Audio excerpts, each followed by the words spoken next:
Now, a US court has won a default judgment that Iranian officials, including its supreme leader, Ayatollah Ali Khamenei, provided help to the 9/11 hijackers behind the worst terror attack on American soil. The lawsuit was filed by the families of the atrocity's victims. There was no Iranian representation in the court. It's an interesting story, this. Let's talk to Michel Chossudovsky, Director of the Centre for Research on Globalization. He's on the line from Montreal. Michel, evening. What do you make of this case? Do you believe Iran aided the 9/11 attacks? Well, there's absolutely no evidence that Iran aided the 9/11 attacks. There's ample evidence, after collection of evidence, that there was conspiracy and complicity at the highest levels of the US government. The narrative of the 9/11 Commission report has been refuted by numerous scholars and writers and journalists, intelligence analysts. There is absolutely no evidence that al-qaeda or the Taliban were involved in the 9/11 attacks.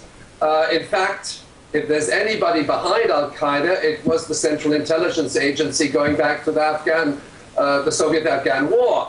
Afghanistan was invaded on the pretext that they had attacked America. This was stated, it was stated on the morning of September 12, 2001. It was the pretext also for NATO's involvement under Article 5 of the Washington Treaty. And this judgment, in fact, I would consider it as a timely propaganda ploy directed against Iran, where you accuse Iran of 9/11 with a view to waging war on Iran. And that is not the only,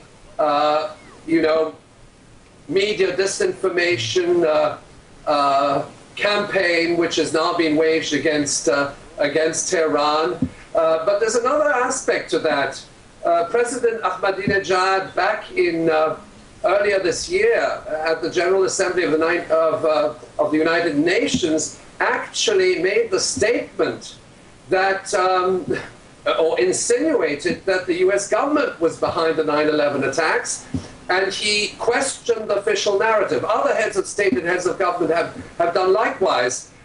But what is interesting in Ahmadinejad's statement to the United Nations Security Council is that he not only endorses 9/11 truth, he questions the official narrative, but then in the wake of his statements, we get a statement from al-qaeda in the Arabian Peninsula through their official magazine, which accuses the Iranian president of being totally misinformed, and in fact disassociating themselves from the Iranian president. So there you are, al-qaeda says, no, we did it. I mean, I'm textualizing this magazine report of al-qaeda in the Arabian Peninsula, which made the headlines a few months back, and says the Iranian president doesn't know what he's talking about. Michel, he endorses 9/11 truth. Michel, as we know, this has been so hotly debated for so many years now, and there are strong feelings in both camps still, even to this day. But just looking at this ruling, what's it going to do now for US-Iranian relations that are already dodgy and are getting worse by the looks of it? Well, this is, I think this is really part of the propaganda ploy. You demonize your enemy, you present Iran as a threat to global security, as an upcoming nuclear power which threatens the world. You say that Iran supports the war on terrorism, when in fact the war on terrorism is supported by the United States of America. We see it in Libya, where they actually supported the Libya Islamic Fighting Group, and so on and so forth. So that, in fact, we are dealing with fabrications whereby a war agenda, which has been on the Pentagon's drawing board for many years, now is seeking a justification to go live. And we've seen the drone attacks, we've seen we've seen the sanctions regime, we've seen economic sanctions unfolding. Why does the United States want to attack Iran? Because Iran has 10% of the world's oil reserves, 4 or 5 times those of the United States of America. It's in a crucial region. It doesn't accept US hegemony. It's an ally of Russia and China.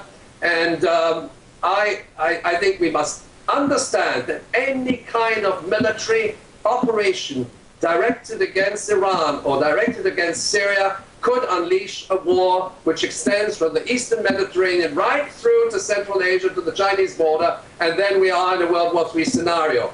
And I should also mention that nuclear weapons are contemplated to be used against Iran, not only by the United States of America and Israel, but also by several non-nuclear states which have nuclear weapons in their respective military bases. And I'm talking about Belgium, Holland, Germany, Turkey, and Italy.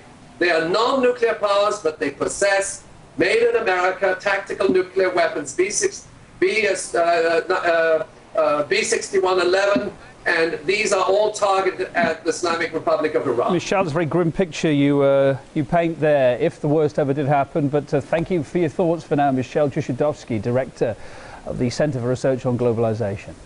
Thank you very much.